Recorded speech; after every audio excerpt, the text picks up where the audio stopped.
Hi everyone. I decided to do a bit of a critique for a few of my students, and there might be things that you can learn yourself with posture and basic swing and all that sort of stuff.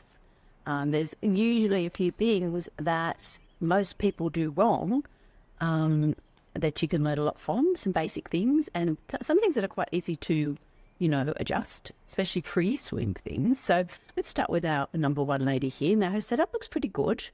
I can't see any issues with that. The only thing I would say is that she looks to be a little bit sort of straight up and down. I wouldn't mind seeing her top half with a little bit of tilt back. Now, I'll show you what I mean by that and compare you to somebody professional.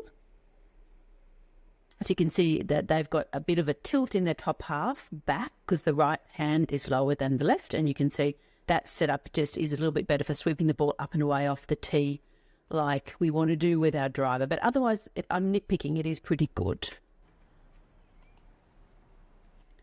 She's going to take the club back.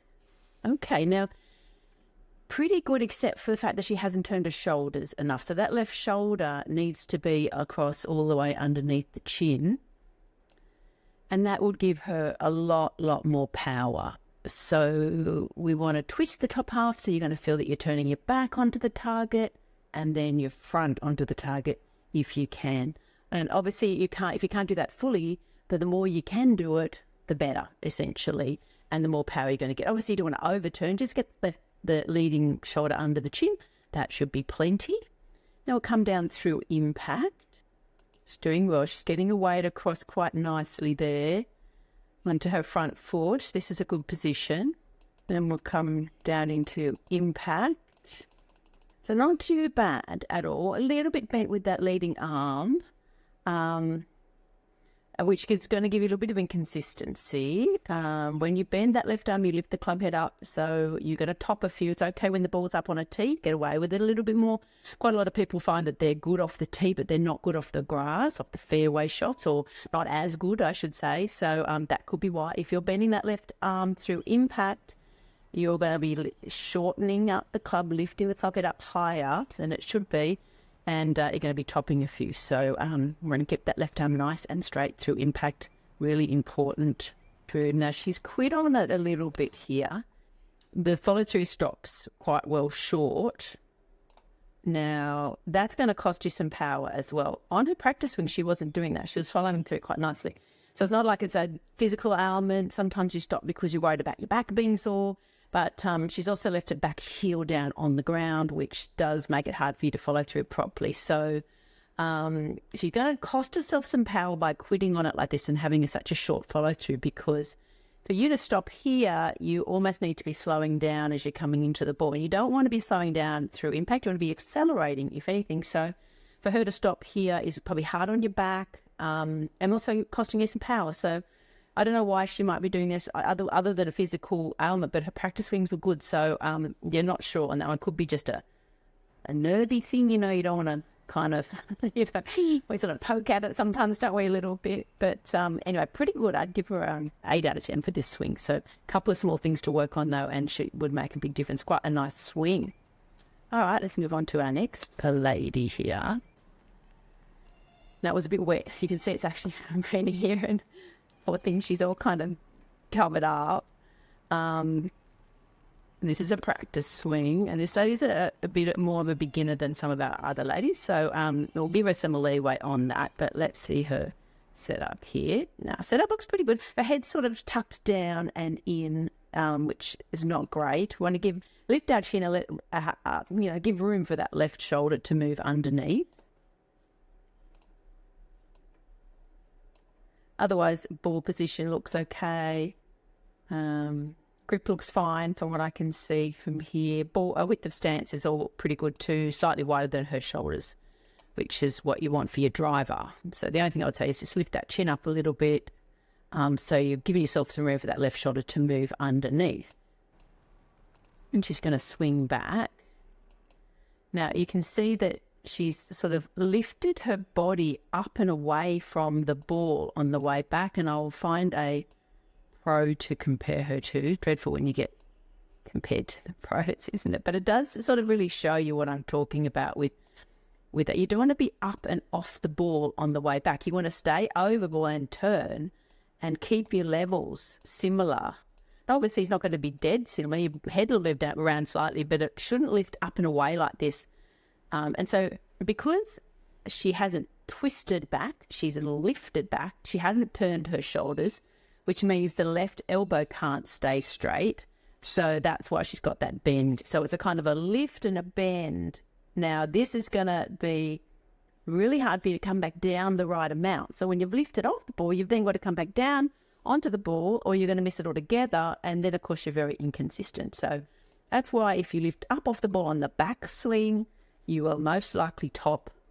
Or if you don't top, you might hit the ground because you've come down too much to try and compensate. So we want to turn back, keeping a level turn and keeping the angle that you started with in your back. You want to kind of keep that similar as you twist back. In other words, no lifting up. And then if you turn back, it's much easier to keep that left arm straight, which is so important for good impact and good power through the ball. So let's see what happens through the shot here. You can see that her first motion is to come back down. And then you can see that left elbow is fairly bent there through impact, which, as I was saying in the previous one, is going to cause you to top a lot. But that's really because of that left elbow bending at the top of the backswing. You're much more likely to have it bent through impact then. Also very flat-footed here. We need that weight starting to turn through and getting the weight onto the front. Backfield should be coming up off the ground by now. Good follow through, except she lost her balance a little bit. Okay, move on to lady number 3. Let's have a little look here. So, lady number 3 got a nice swing. Lovely. Let's have a little look at her setup here. Now, for some reason, she's leaning quite well onto that front foot. Now, you don't need to do that. And I think there's a bit of a misconception that, oh, my ball position's forward on a driver, so I need to lean across to kind of meet that. And you don't. You really don't want to do that. You want to start with your weight centered, even though the ball position is forward, in line with the inside of the front heel. So other than that, though, she looks pretty good, other than the fact she's leaning quite well on the front foot. The problem with leaning on the front foot with a full swing like this, all right with a little chip shot, because you're not really transferring your weight much. But on a big full swing like a driver, if you start with your weight forward, it kind of inhibits your ability to transfer your weight back properly, which is so important in the swing. Now, this lady actually does it quite well, having said all that, but why make it any harder for ourselves? So when you start on your front, it's very easy to then end up on your back. So back foot, the old reverse pivot where the weight stays on the front foot as you go back, and then it finishes on the back foot as you come through, which is the opposite of what we want. We want it to go back onto the back foot and then come through with the shot, with the club, and finish with the weight onto the front, and the back heel should be up off the ground. So let's see how she goes if she recovers here. All right. So you can see there she has recovered very well. She's managed to get her weight back nicely onto the inside of the back foot there and into a really quite a nice top of the backswing position. She's got a decent amount of turn, a little bit of an elbow bend, but not much, probably not much at all. A tiny bit of a lift off the ball, again, not too bad. So I would give this backswing an 8.5 out of 10. I'm pretty happy with that. Let's see how she comes down into her impact. She's come out and over the top. You can't actually see that all that well from this angle, but she's come over the top a little bit and across the ball, hence the chicken wings, so that left elbow bending a little bit. Let's go a little bit beyond. Okay, so yeah, she's really collapsed her elbows in quite close to her. That's going to cost this protracted left elbow tucked in, both elbows bent. That position's going to cost you some consistency, quite a bit of consistency actually, especially off the ground. Again, you get away a little bit off the tee. Ball sits up high, just asking to be hit. And that's why a lot of times we feel a bit more comfortable off the tee than we do off the grass. And that's because you've got that little bit of room for error. If you collapse in your elbows and you bring the club head up too quickly, then you can get away with it. You're still not going to hit as good a shot as if you did keep that left arm nice and straight and the club continued right through onto that really solid, strong left arm, left side impact position. This you're going to get away with, but you don't want to get away with it. You want to be, really playing to your best ability if at all possible. So we need to get that good extension through impact. And she's in this position because she's come across it from the top. So there's a little bit of path issues. So this one is not an easy fix, but she's still got a pretty good swing, and she might be slicing the ball a little bit, but she's probably playing quite well. She's got quite a strong action. So, she might not really want to change anything. She might be quite happy to just sort of play with her slice and enjoy her game, which is really what it's all about, isn't it? Lovely. All righty. Now we've got... what have we got? A lady in her working gears. Another kind of abbreviated follow through. Let's have a little look. All right. So I like the setup. Really solid, this setup. Lovely straight left arm. Got that lovely tilt in the top half. Ball position's reasonably good. Might be a little bit back of centre, a little bit too far towards the centre. If I'm splitting hairs, you might want to move it forward a little bit, just get a bit more height on the shot. But I actually really like this setup position. Now you can see that she's locked her back knee straight. Now you don't want to do that. You do not want to lock your back knee straight as you swing back. What happens is it kind of tosses your weight forward onto your front, and then the weight transfer doesn't happen properly. So it's a shoulder turn, but because of that locking of the back knee, it's actually thrown a weight onto the front, and generally what happens then is that it's hard to transfer your weight through properly onto your front foot to finish off with. So if your weight's on the front on the way back, it tends to be thrown back onto the back foot when you come through. So let's see if she does do that. Otherwise, it's good. Nice shoulder turn. She's got her back to the target. She's got left shot under her chin. Left arm's pretty straight because she's got good shoulder turn. So let's see what happens as she comes down into impact. So she is a little bit on the back foot through impact, bit flat-footed through impact. Left elbow's just bending a little bit, but not too bad. Let's see where the weight goes. You can see very flat-footed, weights back on the back foot. And an abbreviated follow-through there, which again is going to cost you power. So all because of that locking of that right knee. So check your own right knee. If it locks straight when you take the club back at top of the backswing, try and maintain a little bit of a flex in that right knee. It just allows the body to turn better, allows the weight to move better, and then you won't be thrown back onto your back foot to finish up. Yes. All right, then our last lady of the day. Yes. All right, so her setup is pretty good too. I like her setup a great deal. She's got ball positions pretty good, nice wide stance. Yeah. Looking at it from this angle, her shoulders might be a little bit open, in fact pointing a little bit to the left, which could encourage cutting across it and slicing, but a bit hard to tell from here. Otherwise, I'm pretty happy with that. Let's take it back to the top. Okay. So she's disconnected, unfortunately, right away by instead of sort of twisting, she's lifted the arms and bent that leading elbow. Now that is going to cost you. So she's lifted and bent instead of turning and twisting and keeping that leading arm nice and straight. So she's almost sort of swayed back rather than turned. You can see the weight's really exaggeratedly over across onto that back foot, a bit too far. So her head's moved right back and up and off it. Instead of turning, she's lifted and the elbow's got a little bit bent. So that's going to cost her some consistency, unfortunately. Let's have a look as she comes down into the... So she's going to have... First thing she's going to do is have to try and come back down. If she does here, coming down, which she does quite well. Sometimes if you've got a good eye for a ball and you're quite coordinated, you can get away with a lot. But you don't really want to be getting away with it. You want to be doing it the right way if you can, because you'll be so much more consistent. You have less good days and bad days, less ups and downs. Weights back on the back foot, unfortunately. Costing you power, costing you consistency. Again, okay off the tee, but when you're on the grass, if the weight's back, you'll tend to hit the ground before the ball. And then you can top a few as well.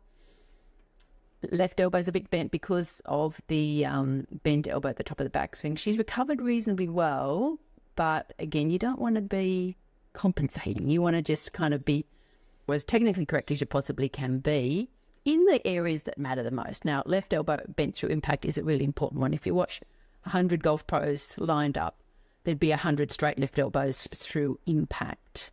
And if you lined up 100 amateurs, there's probably going to be, or I shouldn't say amateurs, because obviously there's a big range within amateurs, but sort of your recreational golfer, if you lined up 100, there'd probably be 90 with a bent left elbow. And that is, to me, one of the most and biggest differences between an elite golfer and a recreational golfer is the chicken wing or the left elbow bending through impact, because it just kills the power, kills the consistency, makes you top, makes you duff, no good solid connection.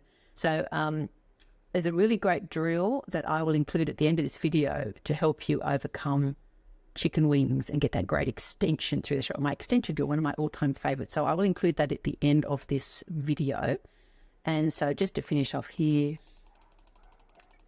and see she's now back on her back foot to the point where the front foot is actually moving away from the shot altogether, and the left heel's coming off the ground, and she's actually going to finish with the weight all on her back foot, like so. There you can see. So look, she's quite athletic though, so she's probably getting away with a bit as well. But again, better not to get away with it if you can. Better to kind of have it as technically correct as you can. Then you won't have these big up and downs and vastly different experiences day to day. There's massive inconsistencies. That's where this comes from. This technically incorrect. Now, I'm not trying to make you perfect, but if you can improve these crucial things like weight transfer, like good turn, like leading arm staying nice and straight, like weight finishing balanced on the front foot and back heel up off the ground. So those sort of good basic things, good grip, good posture, they go a hell of a long way to getting you into a much more consistent golfer. It doesn't have to be Tiger Woods or, Annika Sorenstam or whoever it is at the time. It just has to be your best, so you can play the best that you can be. Okay, enough of me, and I hope you've enjoyed my little critique of these ladies, and thank you to them all very much for letting me use their swings. I do appreciate that so much, and we'll see you next time. Stay for the extension drill, and I'll see you next time on Annual Legal. I wanted to talk to you about my absolute all-time favourite drill. Now, this drill is so good because it covers off right through impact and beyond, which is that really common problem area. So many people tend to come over the top, and then they have to do a bit of chicken winging to try and steer the ball straight. And so they end up in this sort of awkward position. Now, this chicken wing position causes mishits, lack of power, lack of consistency. You're going to hit the ground, you're going to top. So a lot of people think it's lifting your head that makes you top, but much more often it's this position that makes you top. So this drill is going to help you get a feel for what it's like to be in the correct position through impact and beyond a little bit before you finish off. So it's a half swing drill. You're going to swing back to this position here like an L, left arm reasonably straight, making a right angle here. So you've got some wrist break.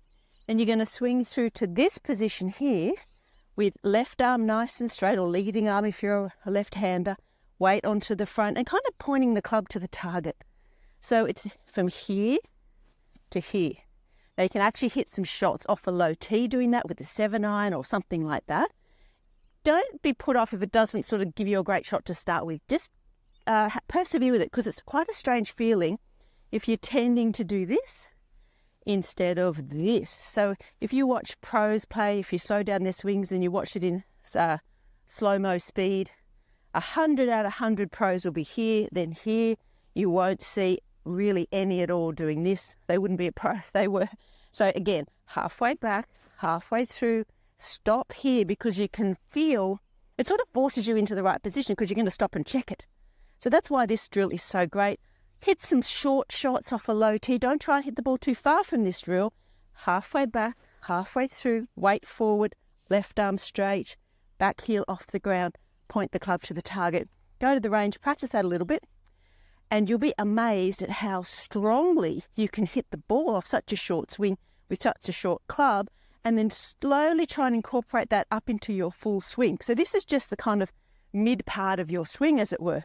You go through this position to the top, then you go through that position to finish off. So this is a great drill for giving you the feeling of the correct impact and just past impact position. See.